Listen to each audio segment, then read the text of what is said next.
Convegno con altri 4 interventi. Ho 2 precisazioni da fare. In questa sessione presenterà Manlio Mezzacasa, che doveva presentare nella sessione precedente, ma invece presenterà in quest'ultima. E poi sfortunatamente non ha potuto partecipare alla sessione come era previsto Alessandra Schiavon, che si ripromette però di essere presente a giugno, incrociando le dita che veramente succeda che ci possiamo incontrare tutti e continuare queste discussioni molto interessanti che per ora abbiamo fatto soltanto online. Ma non perdiamo tempo, presentiamo subito Deborah Wahlberg, che la vedo lì bella pronta. Deborah Wahlberg is associate professor at Bloomsburg University of Pennsylvania. She studied art and archaeology with Patricia Fortini Brown, and her dissertation examined the visual culture of miraculous images in early Seicento Venice, with a particular interest in the sacred art patronage of the Patriarch Giovanni Tiepolo. After spending over 2 years teaching in Istanbul, Turkey, she expanded her research interest to geopolitics of religious imagery in Ottoman Venetian papal relations, and is now in the last phase of an archival research for a monograph on geopolitics and the cult of the Madonna of Loreto in early modern Venice. She's also developing a massive digital humanities initiative that will convert the Barbaro, Toderini, and Tassini genealogical manuscripts in the Archivio di Stato into a fully interactive, searchable genealogical website. Well, thank you, Deborah, for doing this amazing work. And now I'm looking forward to hearing our presentation, which is entitled The Cult of the Madonna di Loreto in Early Modern Venice and the Cecchini Altar at Santa Maria dei Servi. And now let's tune in and listen to you. Grazie. Buongiorno a tutti.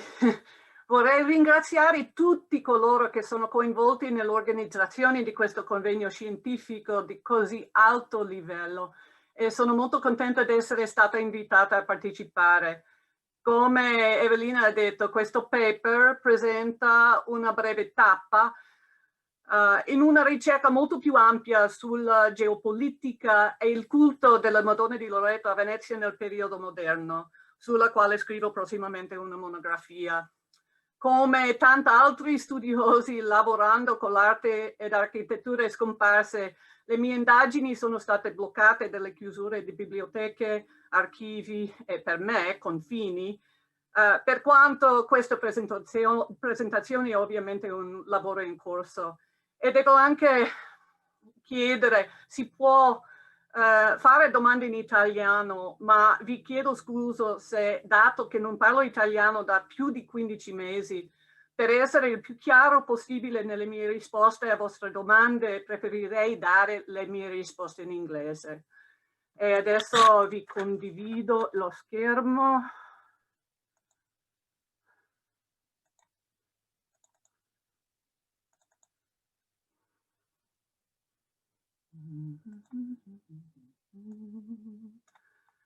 Ecco, ok.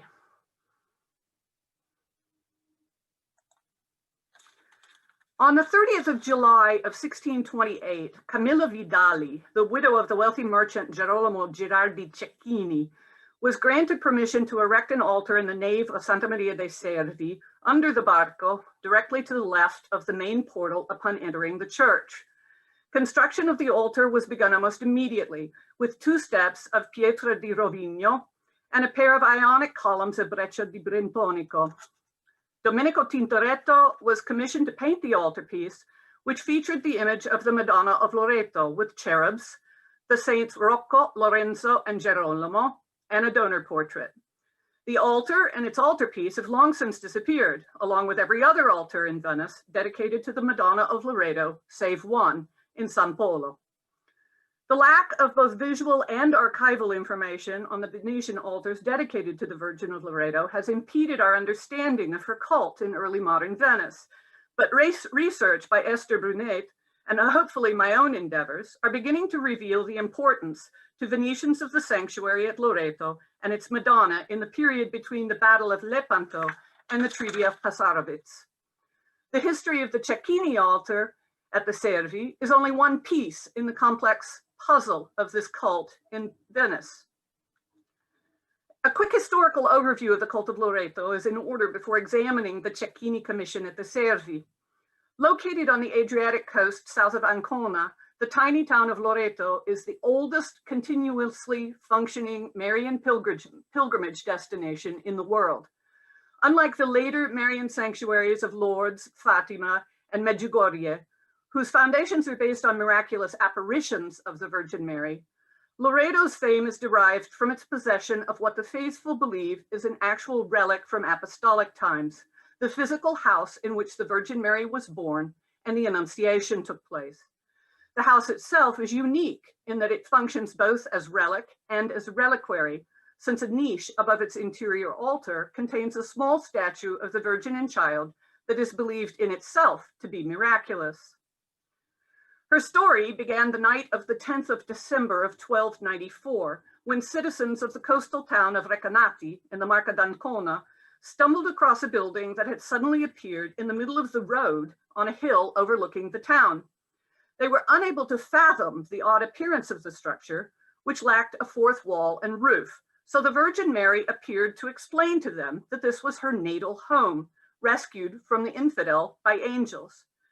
The hagiography of the miraculous translation of the Virgin Mary's Nazarene home developed over the next 150 years, with an aerial voyage first to the village of Terst, near the present city of Rijeka in Istria, and then to the Marca d'Ancona, with no less than 5 miraculous stops in the course of its peregrinations. It comes as no surprise that with 5 angelic flights to her credit, Pope Pius XI would name the Madonna of Loreto the patron saint of aviators in 1921. Charles Lindbergh carried her medallion with him on his first transatlantic flight, and the medallion was taken into orbit by the astronauts of Apollo 9, who figure prominently in one of the modern frescoes in the sanctuary. This is her most recent job description. From the 15th to the 18th century, the faithful appealed to the Madonna of Loreto for salvation or liberation from the infidel, protection from earthquakes, plagues, or other epidemics, regulating weather conditions, including the protection of ships in tempests, and for the European ruling classes as a guarantor of male issue to perpetuate dynastic succession. Given the symbolic meaning of the Annunciation for the Venetian foundation legend and the deep and abiding devotion the people of the Virgin City demonstrated towards their queen, it's curious that no thorough study of Venice's relationship with the premier Marian pilgrimage sanctuary has ever been conducted. This apparent lack of interest in Venice's rapport with the sanctuary, religious, economic, and political, becomes even more perplexing when one considers the tormented relationship between Venice and the Holy See throughout the history of the Republic. The complex geopolitics swirling around the sanctuary of Loreto from its rise at the end of the 13th century to its temporary suppression in 1797 can be seen as running both parallel and counter to those of the most serene Republic. Loreto's existence was integrally tied to the expansion of the Ottoman Empire, and as such formed a nexus of faith and devotion towards which Venetians could not help but be drawn. At the same time, for most of its history, the sanctuary was under papal authority, funded by the Holy See, venerated by a succession of early modern popes, and used as propaganda by the Society of Jesus in their global mission. The highly politicized nature of the cult created problems for the Venetian governing class, and in fact, none of the Venetian altars were founded by patricians. But by 1670, there were 16 altars dedicated to the Madonna of Loreto in Venetian churches, as well as the simulacrum of the Holy House on the island of San Clemente, to be followed in the 18th century by Giambattista's magnificent ceiling depicting the translation of the Holy House in the Church of the Scalzi, and yet another simulacrum of the Holy House in San Pantalone. Private devotion to the Virgin of Loreto and her public presentation in Venice converged and diverged over the centuries, fueled by historical necessity, political sentiments, and the vicissitudes of the cult itself. Insofar as I've been able to ascertain, the first Venetian altar dedicated to the Virgin of Loreto was founded in Santa Giustina, probably not long after the victory of Lepanto, but for which the first documentation appears only in 1605. The first 30 years of the 17th century saw an explosion of Loretan altars in Venice that parallels the swell in numbers of pilgrimages to the sanctuary itself in that period. In fact, half of the Venetian altars dedicated to the Loretan Virgin in Venice were founded between 1609 and 1628. Some were spontaneous expressions of private devotion, such as Bernardo Giunta's decision to place his devotional image on an altar in San Leo. It appears to have been a small pilgrimage souvenir, similar to the surviving wooden maquette, which is today in Padua. And the expression of devotion to the image inspired the conversion of a scuola piccola dedicated to the Madonna of Humility at San Leo to adopt the altar and integrate the cult of Loreto into its devotions. Other altar foundations were almost certainly responses to the rising threat of Ottoman hostilities, or in response to rescue from maritime disasters. In fact, before the Seicento, the Virgin's protection of ships at sea held far greater importance for Venetians than that of protection from the plague. Every 16th century donation by Venetians to the sanctuary of Loreto, which included relief plaques depicting ships and models like those illustrated in the slide, is linked either to salvation from Mediterranean hurricanes or were donations from naval officers who were under constant threat from Turkish corsairs and the increasingly powerful Ottoman Navy. It's therefore hardly surprising that families such as the Olivieri in the parish of Angelo Raphael, who were shipbuilders, and the Girardi, who, as we will see, made their fortune through international commerce, would appeal to the Madonna of Loreto for protection and found altars in her honor.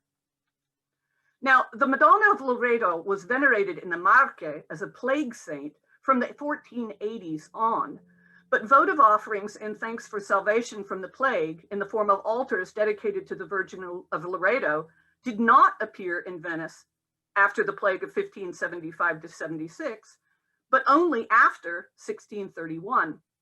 The best known of these was the altar founded by the parish priest and apostolic protonotary Francesco Lazzaroni in his home parish of Sant'Angelo. Unable to fulfill his vow of pilgrimage to Loreto after surviving the plague, his intention was originally to build a simulacrum of the Holy House in the parish church, but the building was too small. Instead, he founded an altar and placed a replica of the statue upon it, which was ultimately transferred to the Carità as Lazzaroni negotiated the building of his simulacrum in the Church of San Clemente in the 1640s. But even this donation to the plague Madonna took on political connotations when, a decade later, the Morosini restored the church's facade in memory of the members of their family who died fighting the Turks in the War of Candia. The polyvalent character of devotion to the Virgin of Loreto brings us back to Camilla Vidali's altar commission in the Church of the Servi. Camilla married the scion of a Bergamasque family that had been in Venice only 3 generations, but were already cittadini originari. The Girardi were originally from the Val Brembana and apparently came to Venice not to make their fortune, but to expand it. Originally a family of dyers, by the second half of the 16th century, the grandsons of Francesco Girardi were wool merchants who also traded in pearls, emeralds, and diamonds, and had a close commercial tie with Constantinople. There were 2 branches, the descendants of Francesco Girardi, who lived in Angelo Raphael and San Marziale, and the family of his younger brother Lorenzo, highlighted in red in the upper left, who resided in San Canciano. I might add that Tassini's separation of these 2 branches into completely different families is incorrect, for Lorenzo's 1595 will confirms his relationship to Francesco and the San Marziale branch of the family. This is the reason why I'm doing the Digital Humanities Initiative.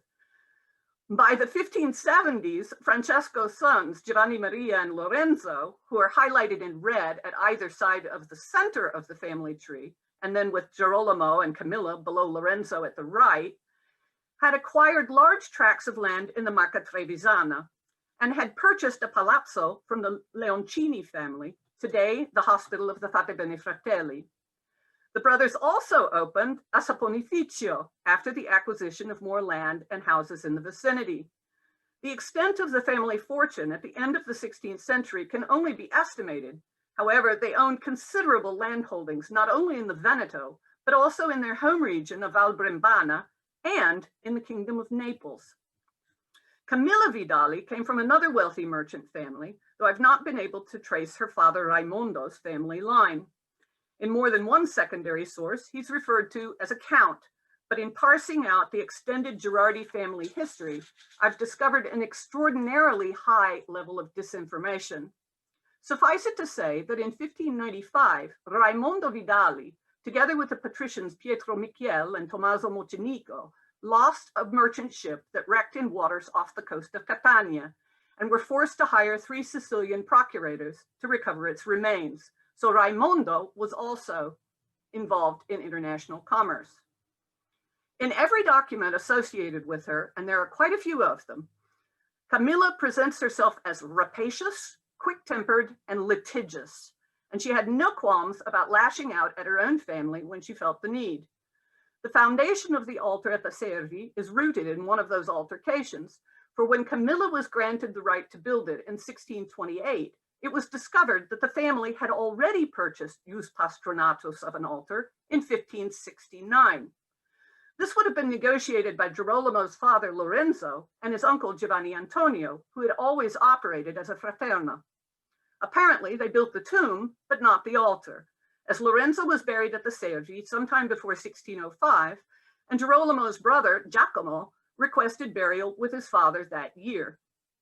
Camilla appropriated the ius patronatus and immediately began building the altar under the barco to fulfill her husband's request, only to have an injunction placed on the construction 2 months later in September by Girolamo's second cousin, Giovanni Antonio, who obviously felt he had an equal claim to the ius patronatus through his grandfather. Camilla responded viciously on the 19th of September, giving Giovanni Antonio exactly 3 days to lift the injunction, and sent a similar threat to the friars the same day. 24 hours later, the Giudice del Proprio ruled in favor of the widow and construction recommenced. The one aspect of the altar construction for which we have no information is exactly when Domenico Tintoretto might have delivered the altarpiece. It's also unclear as to exactly what was represented in the painting and how. The presence of 2 of the 3 saints is easily understood, as Lorenzo and Girolamo are the name saints of Camilla's husband and his father. It is possible that San Rocco was included as a plague saint if the altarpiece was not completed until after the Great Plague 3 years later, but the Tintoretto studio was known for its rapid production, and I think it much more plausible that the saint's inclusion in the composition refers to the active participation of 3 generations of the Girardi family in the Scuola Grande di San Rocco. Both Girolamo and his father served the confraternity more than once as Guardian Grande, and Girolamo's great uncle Lorenzo named the Scuola Grande as universal heir to his fortune should both branches of the family die out. It's also necessary to point out that there's no documentation indicating the actual dedication of the altar, which has always been named for the 3 saints. Vicentini made an interesting observation that Coronelli had originally stated that there were 5 altars dedicated to the 5 major Marian feasts in the church, which makes sense given the fact that the servants of Maria were so dedicated to the Virgin Mary. And of course, these 5 feasts are the Visitation, the Annunciation, the Assumption, the Presentation, and the Purification. The first 4 altars are documented in the church. The altar of the Purification is not. Since the Feast of the Purification was the most important of the major Marian feasts at the Sanctuary of Loreto in the early modern period, celebrated with fireworks and the gift of elaborately painted candles to prominent members of the Papal Curia and the crowned heads of Europe, it's not at all implausible that the actual Cecchini altar dedication was to the purification of the Virgin. Determining exactly what iconography of the Madonna of Loreto might have been represented in the painting is also problematic. In the first half of the Seicento, there were 2 standard representations of the Loretan Virgin. The first depicts the Virgin seated on the Holy House, held aloft by angels. This was the perfect format for a vertically oriented altarpiece not requiring the inclusion of patron saints, such as this canvas painted for the Church of Sant'Onofrio in Rome by Annibale Carracci. The second version reproduces the statue of the Madonna of Loreto in her niche in the Holy House, as in this commemorative altarpiece commissioned by Cardinal Pietro Aldobrandini, featuring the solid gold dalmatic he's donated to the statue after the taking of the Duchy of Ferrara for the papacy in 1598. An even older iconography portrays the Madonna of Loreto standing on a pedestal or under a baldachin, not as the wooden statue, but as the flesh and blood Mother of God, as in this 1507 painting by Pietro Perugino for the Servite monastery in Perugia. Alessandro Varotari conflated the last two iconographies for the Altan family in San Vito al Tagliamento, portraying not the statue of the Black Madonna in its niche, but a living person ensconced above the altar. No description of the Cecchini altarpiece goes beyond, and I quote, an image of the Madonna of Loreto with angeletti, unquote. And that description is repeated in the literature from Boschini to Alvise Zorzi. But in examining Marco Boschini's wording when describing the altars of the Madonna of Loreto in Venice, I've noticed, for instance, that he refers to the altarpiece in San Domenico as La Madonna di Loreto in aria, which would indicate that the painting, which was by Palma il Giovane at San Domenico, was quite similar to the altarpiece he painted at about the same time, now in Adria Rovigo, which bears a remarkable similarity to the description of the lost Cecchini altarpiece.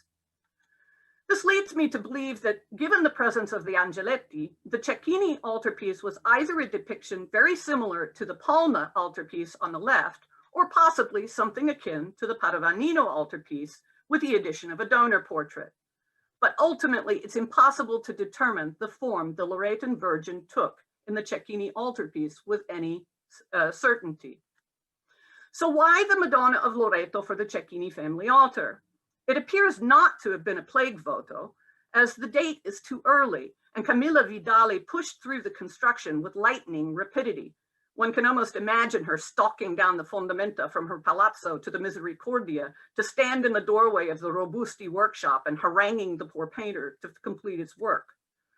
More likely, the family devotion to the Madonna of Loreto is linked to their extensive maritime commerce and their close ties with the Ottoman capital. In fact, the elder Lorenzo's testament relates an extraordinary tale that further shackles the family to the Turkish threat. The story is so fantastic, it reads like the plot for a Netflix historical miniseries. The will, written in 1595, when Lorenzo claimed to be over 80 years old, is 27 pages long and describes in excruciating detail every piece of real estate the man owned. But it also tells the tale of a concubine and 6 sons born out of wedlock, resulting from an event that occurred when he was still a young man.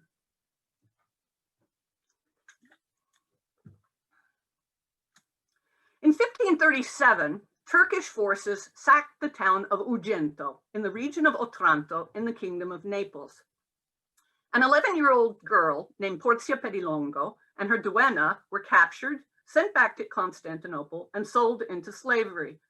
Porzia was the daughter of a wealthy lawyer from Montesardo, and her nursemaid was Maria Gerardi, apparently a member of the Bergamasque branch of Lorenzo's family.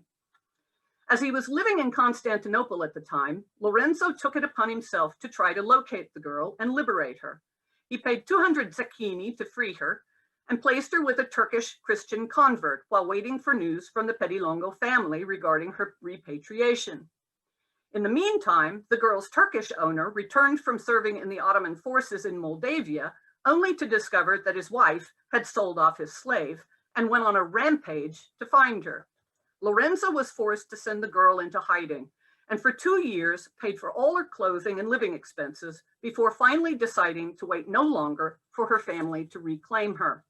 Porzia was sent to Venice, where she lived for another 2 years in his brother Francesco's house until Lorenzo himself returned to Venice. This would indicate that Lorenzo lived at the very least over 6 years in Constantinople during the reign of Suleiman the Magnificent and his repeated invasions of the West in the late 1530s and early 1540s. By now, the ex-slave was around 16 years of age. And Lorenzo made up his mind to take her back to Ugento himself. He also announced that he intended to marry his ward. Lorenzo escorted Porzia back to her father's hometown of Montesardo, only to discover that her parents were dead, and her uncle had seized the entire family patrimony. The merchant estimated in his will that he spent upwards of 1,500 ducats to recover Portia's inheritance for her. They had 6 children together, 3 boys who died in infancy, 2 sons who had lived to adulthood but predeceased him, and his firstborn, Marc Antonio, who had become a priest because he was born out of wedlock. For Porzia had been forced to convert to Islam while she was a slave and could not marry until she was received back into the arms of the church. She had appealed to the Holy See for absolution, but the Curia had passed authority over to the Bishop of Otranto, who declared that the young woman would have to make a public renunciation in the cathedral before he would absolve her of her apostasy. Porzia could not bring herself to endure the humiliation and waited, hoping that a second appeal to Rome would bring her absolution. She died of complications after giving birth to their 6th child, and nearly 40 years after the fact, Lorenzo still lamented in his testament that he had never been able to consecrate their union.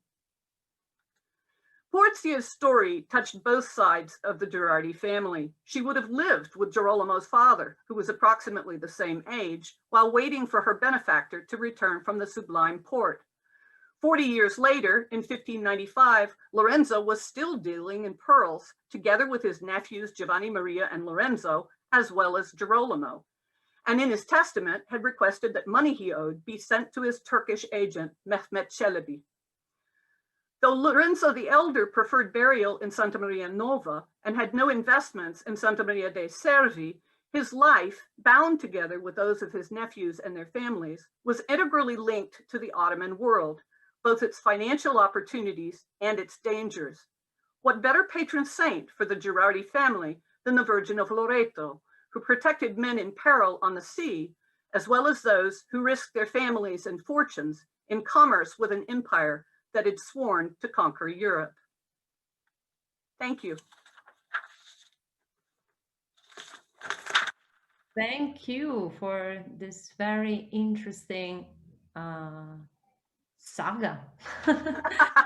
I think I could make some money with a pilot for a Netflix series. I think so too. This Porzia was quite a lady. Grazie. When I first read that will, I did not know of the relationship to the branch of the family that founded the altar in the Servi. And when I finally figured the relationship out, I had to open a bottle of Prosecco. Oh, well, I think it was very juicy discover for you, huh? These are the pleasures of scholars, you know, our little pleasures. That's why they need to keep the archives open. Yes, exactly. Well, thank you again. I will aspetto un attimo per le domande. Se ascoltiamo anche la prossima presentatrice, Amy Worthen. Amy, sei qui? Sì. Allora, Amy Worthen, she's a curator of prints and drawing emerita at the Des Moines Art Center, and she is also an art historian of prints. She's working as an engraver and printer, and her works are in major museums collections. During her long curatorial career, Worthen organized nearly 70 exhibitions on the history of prints. She teaches engraving at the Scuola Internazionale di Grafica and conducts research on early printed and illustrated Venetian books, focusing on the 15th century Venetian humanist Cassandra Fedele and her circle. And she has recently published an article about her that is very interesting. I would recommend you to read in the volume Padua and Venice, Transcultural Exchange in the Early Modern Era.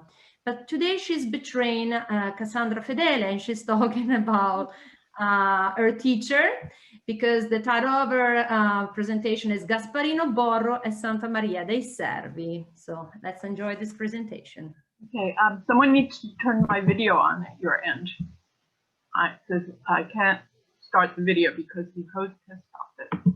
Oh oh, Gianmario, aiuto. Gianmario? C'è qualche problema con il video? Di là, Amy è stato bloccato.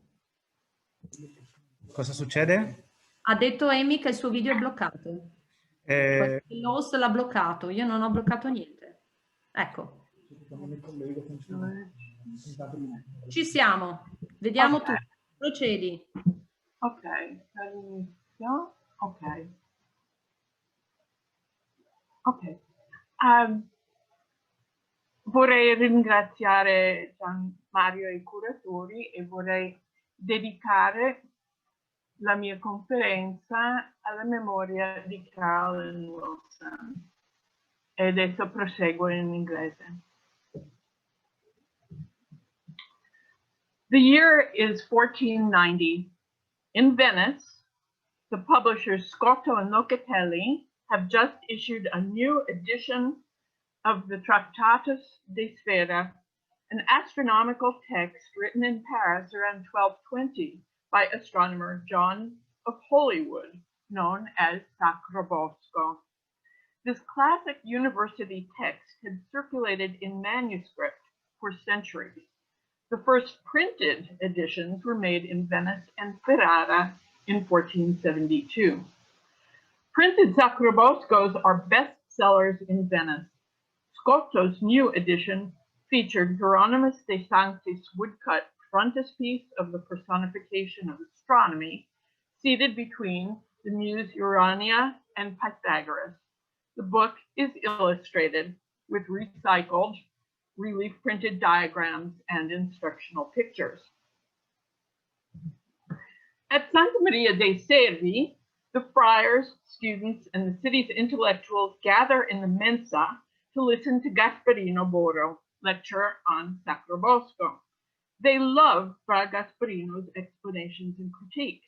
They clamor for him to publish his own book based on his lectures. And here you see two examples of lecturing, academic and preaching, in the 1490s.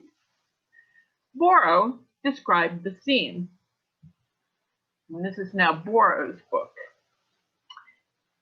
It has frequently occurred in our monastery that, so to speak, crowded conversation was had about the universal machinery of the world and about those things which seem to be quite directed towards astronomy. For easily pursuing an understanding of this, there is Johannes de Sacrobosco's Handbook on the Globe, divided into 4 chapters. Eventually, our very own monastery mates and a number of other very experienced men who are accustomed to frequently gather there for the sake of discussion and listening, were most insistently begging that I personally read it and explain it. And here, Borro names 6 scholars of his order from the past that he consulted, including Andrea di Venezia, who was a prior in the 1420s. And he says, Andreas, whose many volumes of books are in our library, deeply similar in style, I'd say, not so much to an orator's eloquence, than to a divine oracle.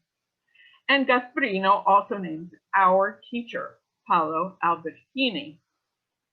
He continues, and finally, I asked myself, I myself wrote down some things in an everyday fashion, some things of this sort while I was looking over the treatise of the globe. And so our listeners were insistently begging, demanding that I begin to publish as a collection the things that I said about this treatise on the globe. Having certainly resisted them for a long time and fearing that perhaps this work was hastened rashly, I decided that this was too much of a task and it should not be undertaken by me at that time. But I was eventually so compelled by their unanimous expectation and their just request that I now believe that it was a sin to have been unwilling to give in to them, and therefore they obtained it from me, though not without difficulty. So the too modest Borro is won over and agrees to write a book. And his book uses the same type, illustrations, and diagrams as that Scorcho edition, but with Sacrobosco's text and Borrow's comments laid out in a different page design. And although the book lacks a colophon, the date is 1494, and Gasparino's name as prior appears in the text. In the dedication of the Commentum to his friend, humanist Girolamo Donà, an important patron of the monastery, he says, "So I decided straight away to dedicate this little work, however small it might be, to your dignity, so that I might begin to fully pay back my great requests and debt in some way. Certainly I confess that on account of your outstanding daily favors for me, I continuously owe so much to you."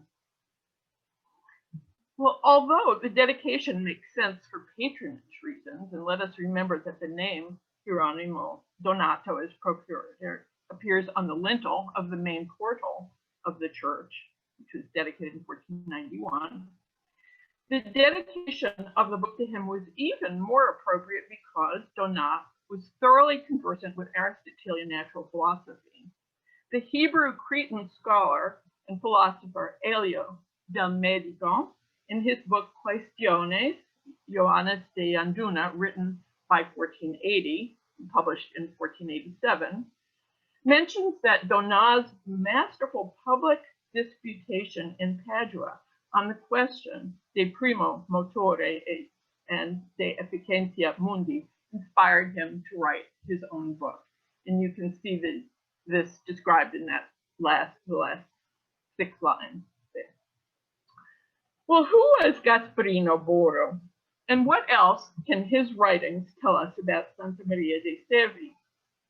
From about 1470 to 1497, this friar, theologian, teacher, and writer played a central role in the monastery's intellectual and spiritual renewal.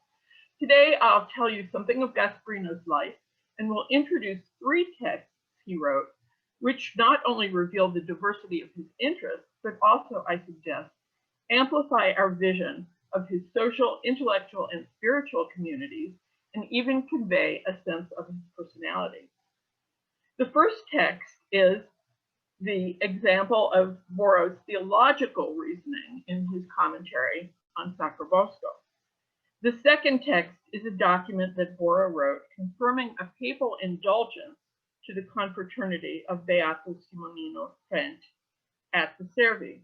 And the third text is an example of Borro's Marian devotional poetry on the presentation of the Virgin in the temple, which displays Borro's intensely visual language and his spatial, indeed architectural, imagination. Borro was probably born in Venice around 1450. He studied theology, astronomy, and languages with Paolo Albertini at Santa Maria dei Servi. In a medallion made by Antonio Mariscotto in 1462, Albertini is shown dressed in the habit of Servite friars of the Osservanza. In 1469, Gasparino earned a doctorate in theology at Ferrara. Now a theologian, philosopher, scientist, preacher, linguist, and humanist author, he taught in Perugia, Ferrara, Padua, and Venice, and preached in Mantova, Cremona, Siena, and Florence. When, at the urging of Doge Andrea Vendramini, Pope Sixtus IV established the Reformist congregation of the Osservanza at Santa Maria dei Servi in Venice, Gasparino became a member. At that time, the Osservanza leader Bonaventura Torniello, Bonaventura da Forlì, lived in Venice at the Servi. Gasparino must have been very close to him, for in a long and mystical lament in which the dead Bonaventura appears to him, he expressed his grief over the death of his beloved teacher. Now, we're looking here at the dedication page of a book that was published the year after Borro's death in which virtually everything we know about him is already written. All of this is like, this is his CV. It's in front of us, and that's what gets repeated in all the subsequent scholarship. In 1488, and again in 1494 to 95, Gasparino served as prior. Active in reformed Servite governance, Borro attended the order's councils around Italy. At the Servi, he taught theology and dialectic to students of his order, as well as to external students, including the Venetian child prodigy Cassandra Fedele. Born around 1465, Cassandra began studying philosophy, sciences, and theology with Gasparino when she was about 12 years old. In 5 letters written to mutual friends, to Servite figures, and to Prince Gaspare of Aragon, Fedele extolled, "My teacher, the worthy teacher of theology and beloved brother Gasparino, a man of singular temperance, pure morals, and divine virtue, in whose character there seems to be no room for improvement. For in him every kind of virtue already flourishes, and finally nothing can be found which is wanting for his immortality." And in a letter to an unknown addressee, she recommends Borro, who is evidently trying to obtain a position at San Marco as preceptor of clerics.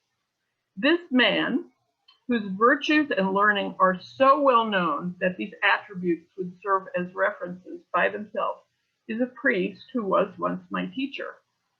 Ever since then, I've been so concerned about him that I would not hesitate to lay down my life, my health, and my good name to ensure his well-being. Okay, we're now going to look at a little bit of a lecture on astronomy.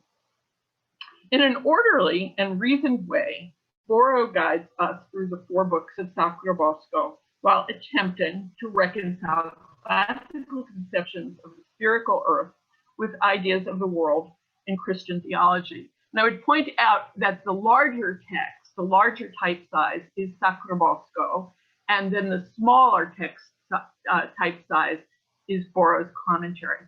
And here we are seeing proofs of that the earth is spherical. These woodcuts. Borro cites authorities from antiquity, including Aristotle, Plato, Philippus of Athens, Ptolemy, Macrobius, Cicero, Marcus Manilius, Augustine, and Lactantius, as well as more recent scholars such as Moses Maimonides. There's another one.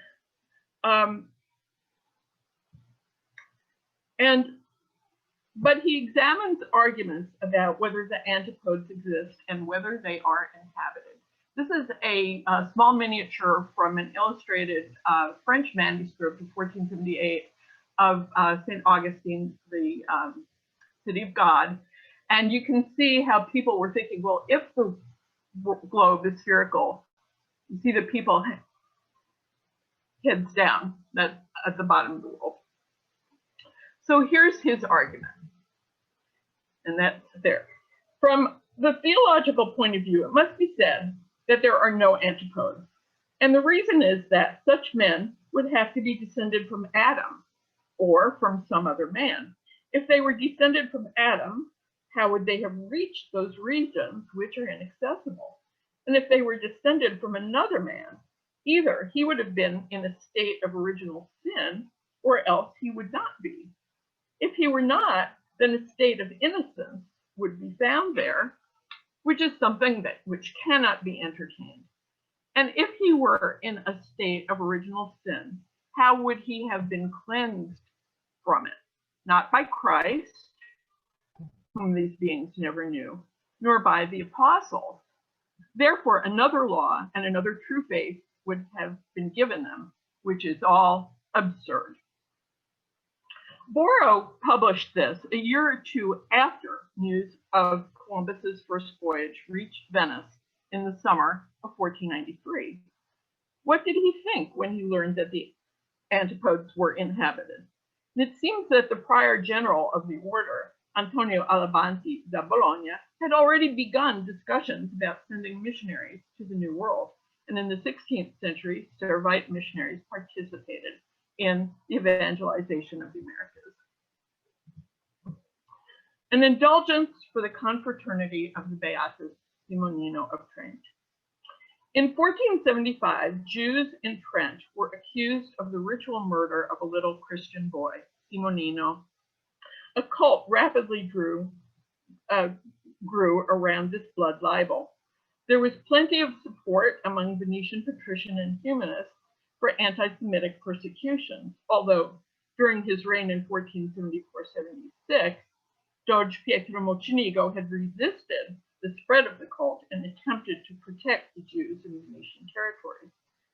But on the 14th of January, 1478, at the urging of Alvise Giorgio, who was a jeweler, the Council of Ten authorized the establishment of the confraternity dedicated to Simonino at Santa Maria dei Servi, the only one in Venice.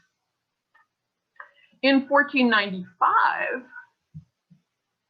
Gasparino, in his role of prior, confirmed an indulgence previously granted by Pope Innocent VIII to the confraternity. The only known copy of the single sheet incunabulum is in Vicenza. The confraternity's name is filled in by hand, there at the upper right, perhaps by Gasparino himself. Vicentini published a photograph of the monastery's wax seal, and here is a photo that I made of it in 2019. Jacobus Sheba di Cipro, a canon at Trent, donated a reliquary containing clothing of Simonino to the Servi. Thanks to Flaminio Cornaire's engraving of 1753, we know what the reliquary looked like. Cornaire's engraving shows tiny plaques, tiny engraved plaques with scenes of the ritual murder. These resemble woodcuts that had been circulating since 1475 in northern Italy.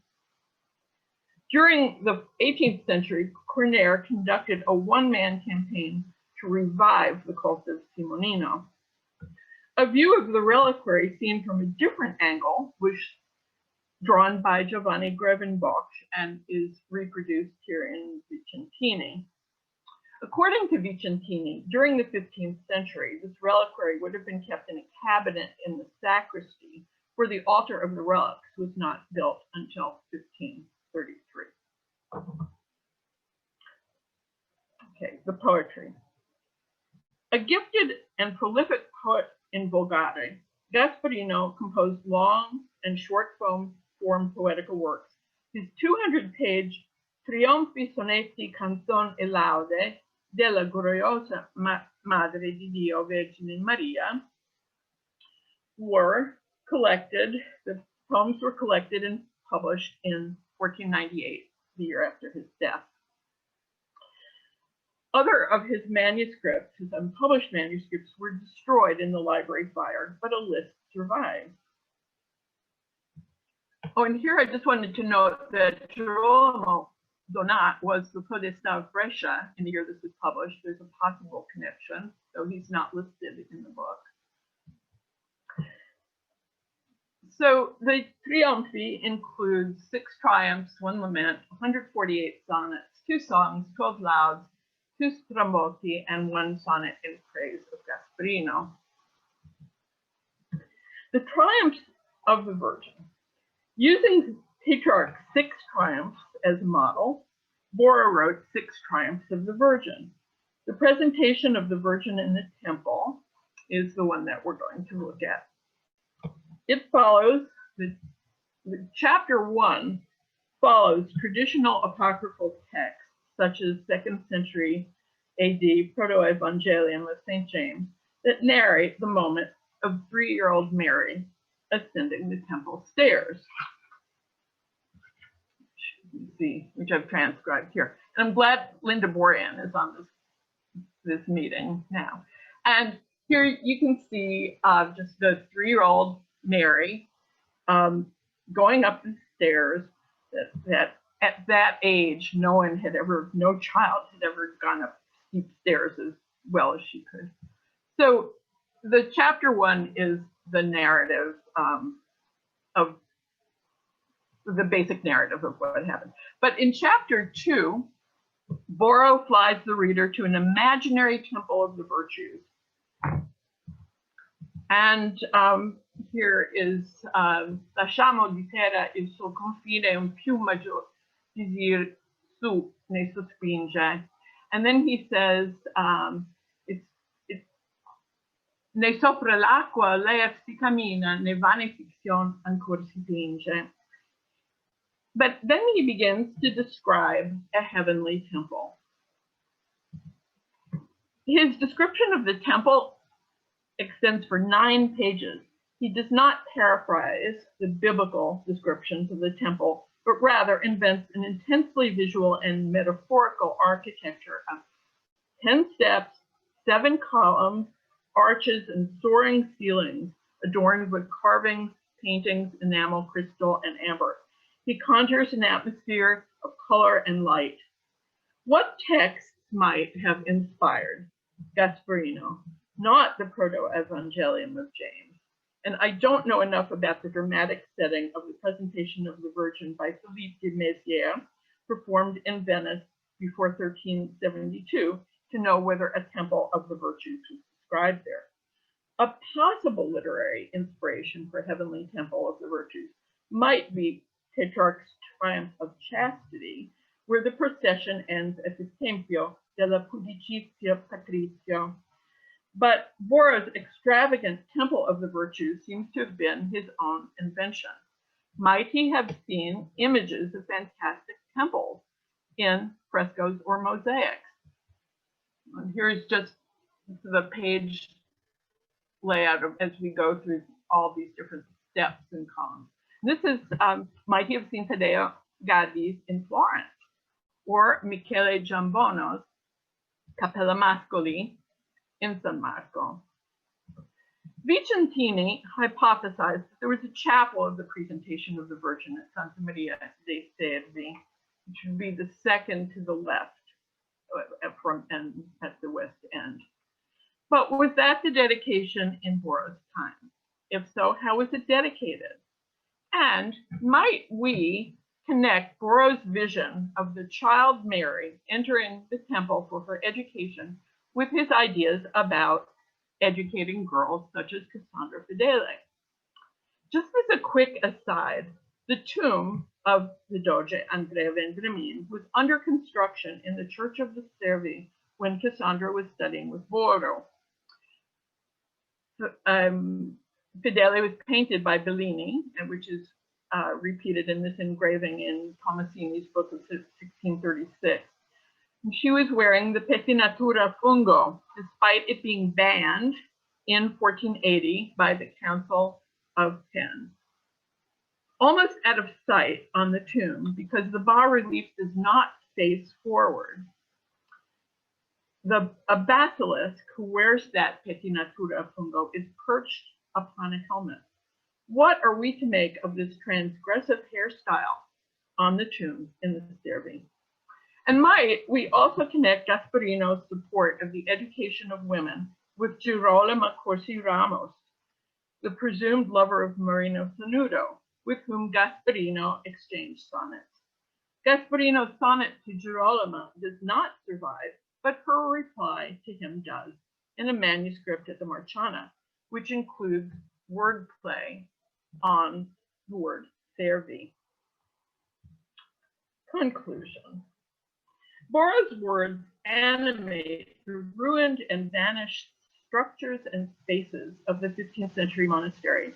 We can almost hear the lectures and debates in the Mensa. We can imagine Gasparino paging through the monastery's manuscripts and taped and printed books. His citations of ancient authors in the commentary on the Sfera could be compared with the lists of books we have learned about. Borrow's document confirming the indulgence connects with the reliquary and the order's acceptance of their lay confraternity's anti-Semitism. And Borrow's poetry and his support for educated women might be pertinent to the presumed chapel as a presentation of the Virgin in the temple. Thanks to Gasparino's writings, we see how logical inquiry and debate, intense spiritual imagination, and belief in the blood libel could coexist in this monastic library. Gasparino's words help us to envision life in the Servi, at the Servi in the late Quattrocento, but it is a place and a time that we can only partially know. Thank you. Thank you, Amy. Can you stop sharing the screen, please? I will. Thank you, thank you. Very, very interesting. So, I was thinking that, scusate, devo parlare in italiano, ho dimenticato. Sì, va bene, benissimo. Sì, possiamo proseguire in italiano. Okay. Esatto, un po' di confusione, scusate. Allora, pensavo che chi avesse domande da fare adesso a Amy o a Deborah sono liberi di farlo. Abbiamo problemi però con la chat in questo momento, quindi vi chiedo un favore di collegarvi con la voce e il video, che così è anche più carino, potete comunicare direttamente con le nostre due speaker. Avanti, avanti, se avete domande, prego. May I make a couple of suggestions to Amy about a couple of things that I noticed? Certo. First, I'm very struck by Cassandra's representation in the book because she's wearing her shift. She's wearing her camicia. She's not wearing a dress. Right. She's in her underwear. Yep, I know. And the other thing, yeah, that's what happens when you study costume design. The other thing I wanted to suggest, talking about the Temple of the Virtues. Have you ever looked into the writings of Abbot Suger of Saint Denis? Yeah. Because, huh? Yeah. Yes. Okay. Yeah. I'm not that familiar with them, but it just, there was a resonance there that. I agree. Yes. Okay. Thank you. But yeah.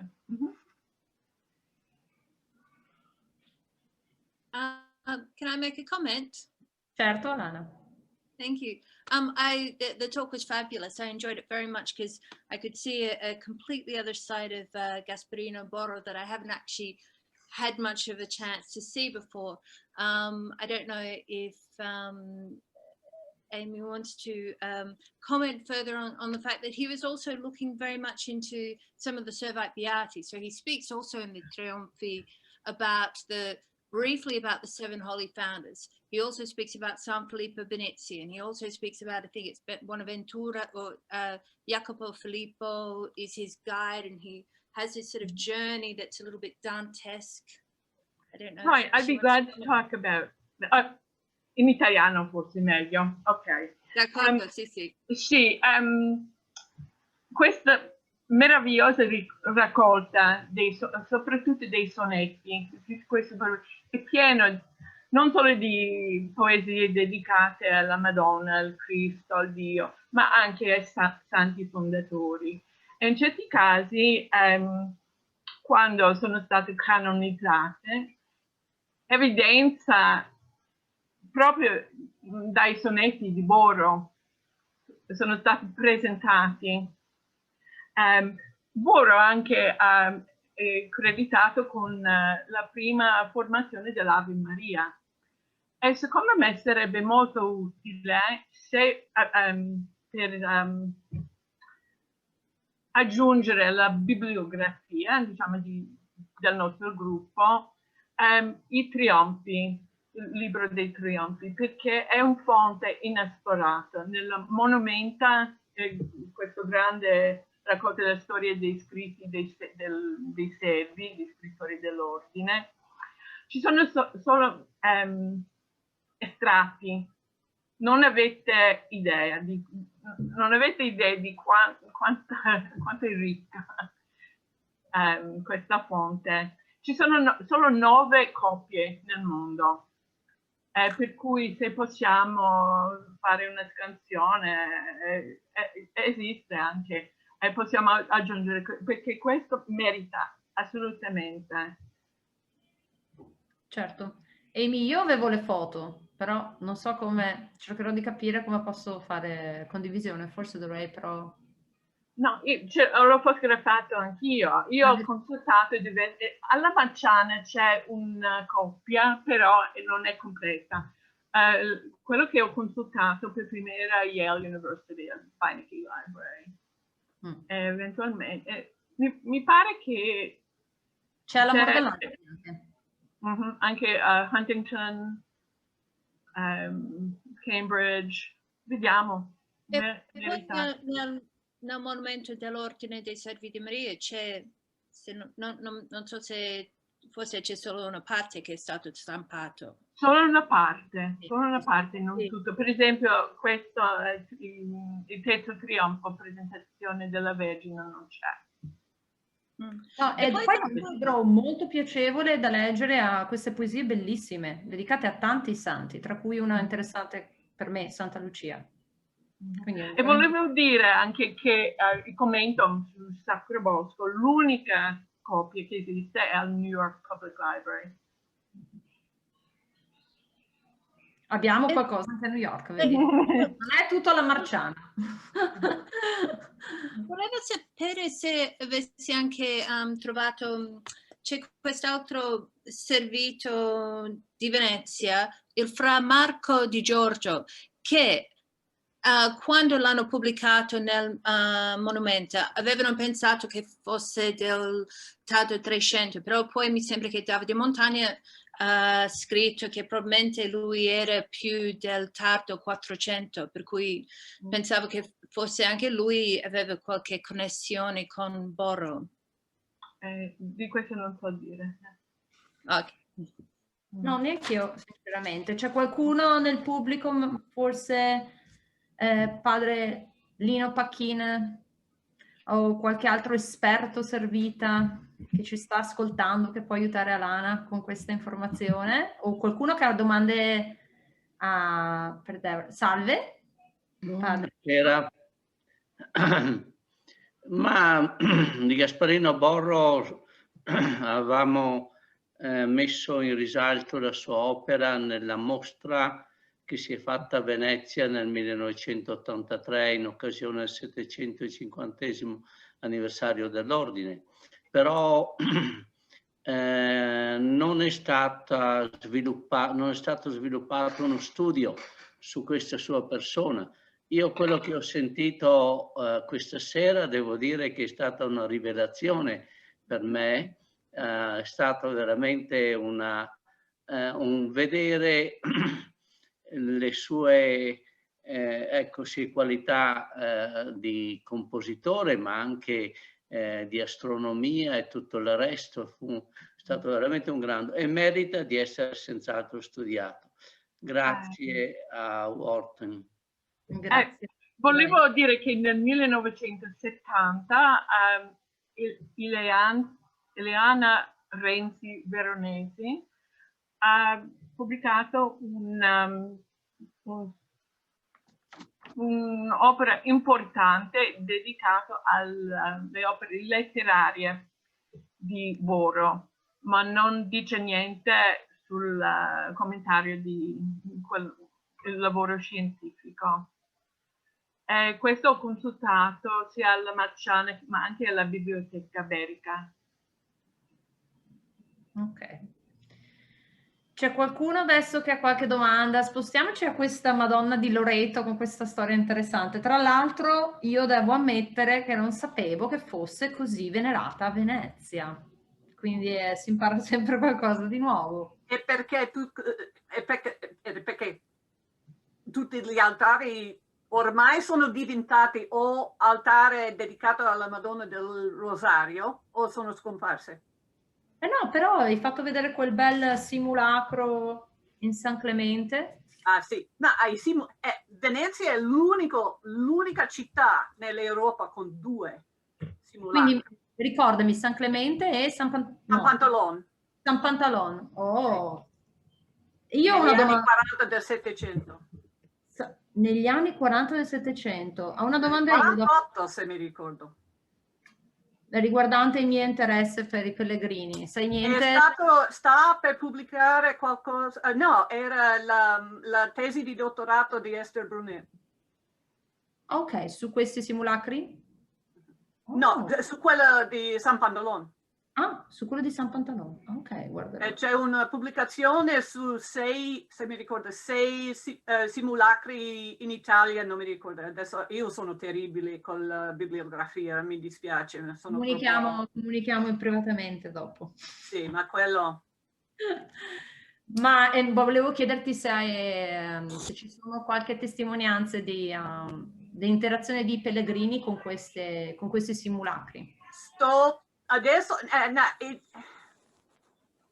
In inglese, i simulacri qui a Venezia non ho cominciato proprio a lavorare con quello, ma esce un articolo sulla devozione al santuario a Loreto nella prossima studi veneziani. Ho pubblicato un articolo abbastanza lungo sul pellegrinaggio e anche i voti, i doni, le donazioni al santuario, che esce fra un paio di mesi. Benissimo. Ma su quello, questa è una cosa interessante. Difatti abbiamo parlato di quello ieri, questa idea di pellegrinazione a posti che non ci sono originali. E io li vedo come un tipo di non destinazione di pellegrinazione, ma più una donazione in onore del culto originale. Fa una parte della diffusione del culto, che si vede per esempio, perché lì, per esempio, il culto fra i polacchi, per esempio, è molto notevole, anche oggi. E anche nelle zone, per esempio, dove c'erano i conflitti fra protestanti e cattolici nelle Svizzere. Ma non secondo me sono destinazioni locali. Si vede, per esempio, probabilmente delle persone nel Veneto che non hanno l'opportunità o i mezzi di andare alla destinazione originale. E difatti sto lavorando su un altro articolo su questa idea di indulgenza locale. Ho fatto un'enorme indagine sulle richieste di pellegrinaggi per le indulgenze post mortem. E c'è anche un'alternativa locale a Venezia. Invece di andare a Assisi, Roma, Santiago di Compostela, Loreto, c'era la possibilità di guadagnare un'indulgenza, mandare qualcuno che va ogni settimana per un anno intero a sentire la messa a una certa chiesa, che era legato più o meno a una delle grandi basiliche a Roma, come San Giovanni in Laterano o San Lorenzo. Adesso... Molto interessante. Sì. Non vedo l'ora di leggerlo. C'è qualcun altro che ha qualche domanda? Buonasera, mi sentite? Sì, ti sentiamo. Okay, sono Alessandro Giorgi.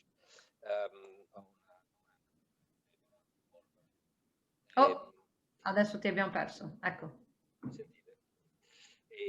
No, sono molto interessato alla presenza dei bergamaschi, delle famiglie bergamasche a Venezia, del XV, XVI e XVII secolo.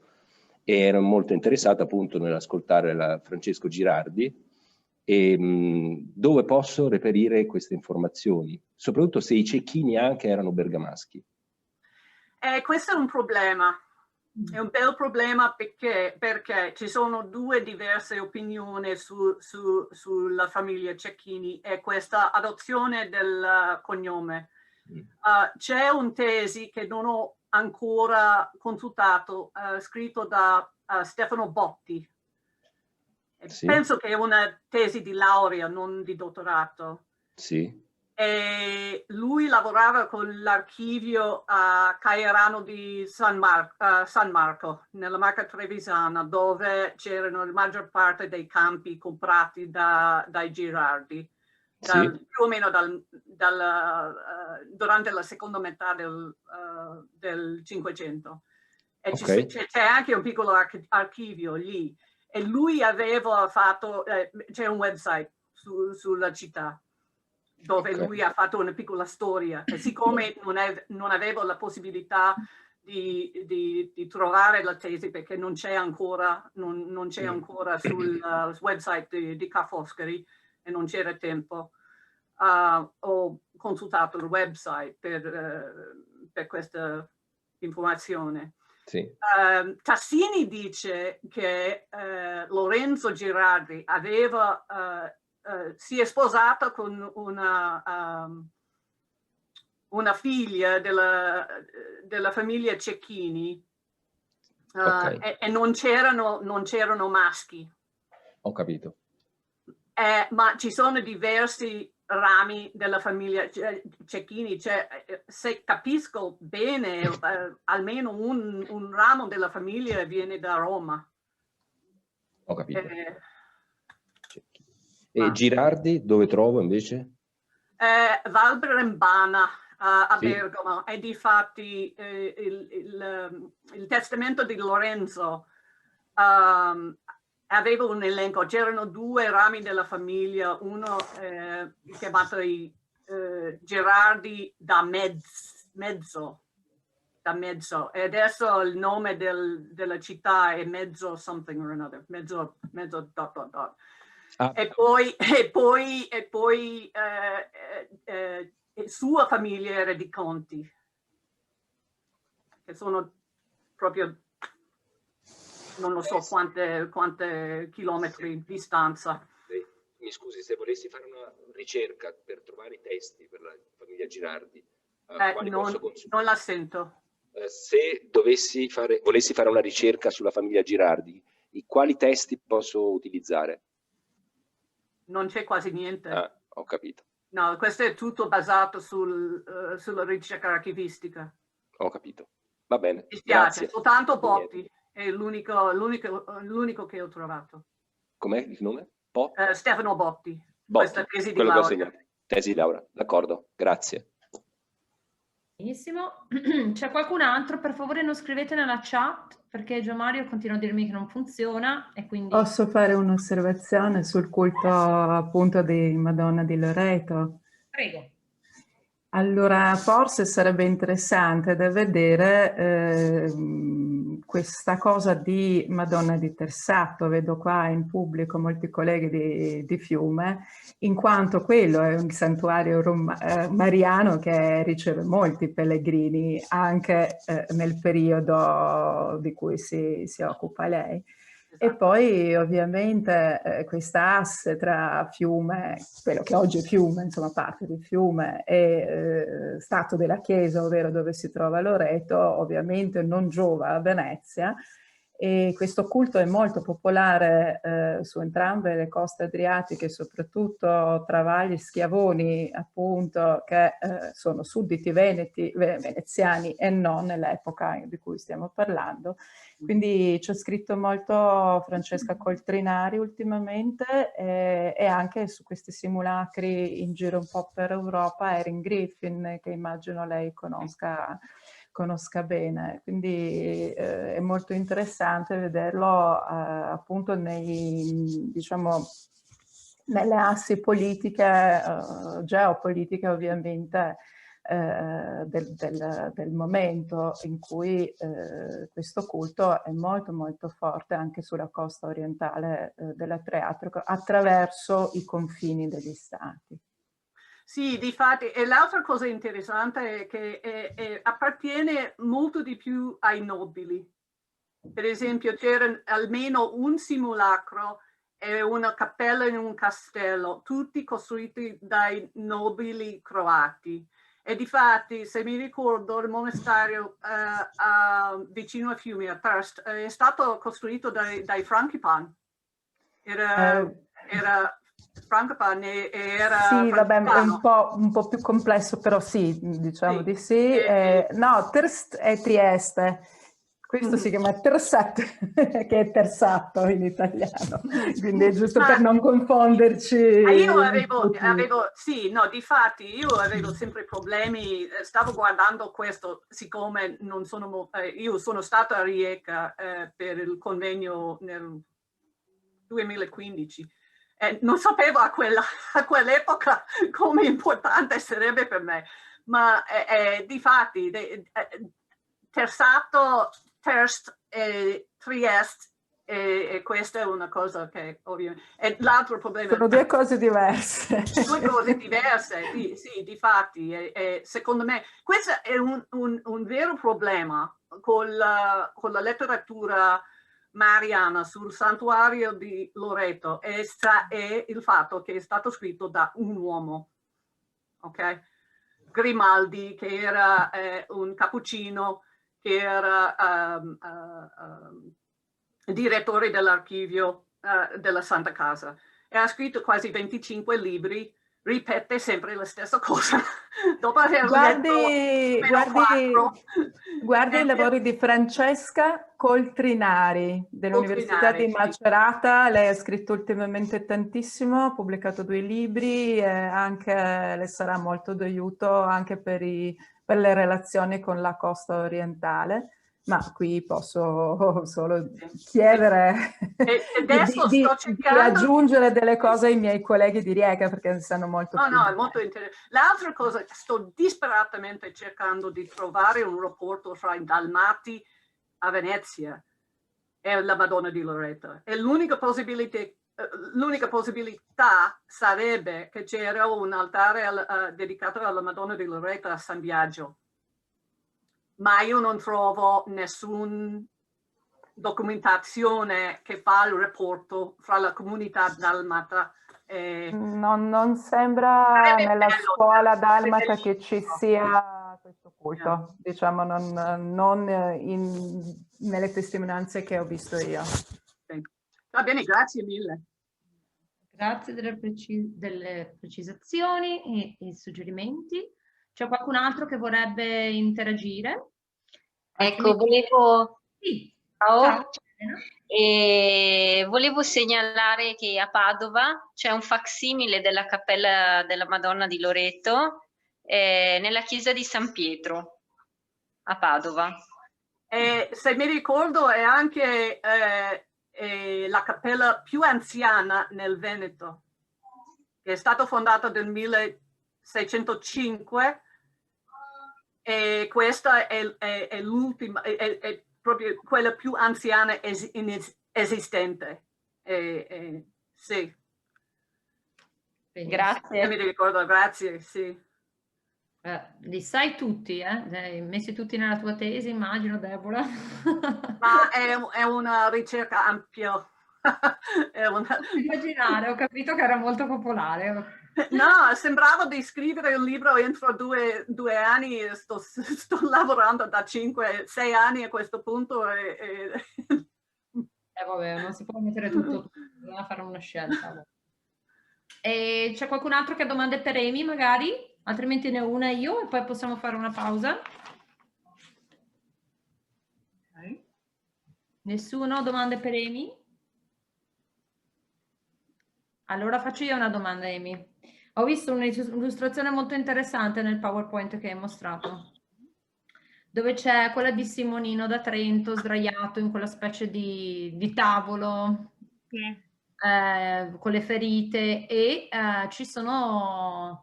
c'è un cordone con dei bellissimi ex voto attaccati che hanno attirato la mia attenzione. Come la spieghi sta cosa? Cioè, cosa vuol dire? Che quella era come la reliquia veniva mostrata? Non so, è un... Lo so che subito dopo questo omicidio hanno, non so, dicevano che hanno tagliato a pezzi il corpo del bambino, potrebbe essere anche simulacri delle mani, delle gambe, degli organi del bambino. e poi hanno strappato tutti i vestiti, hanno fabbricato reliquie. Allora, accetto la tua premessa che sembrano più ex voto, ma forse è un'immagine mista, ma ce ne sono altri, c'è un sacco di xilografie dell'epoca, che uno più orribile dell'altro.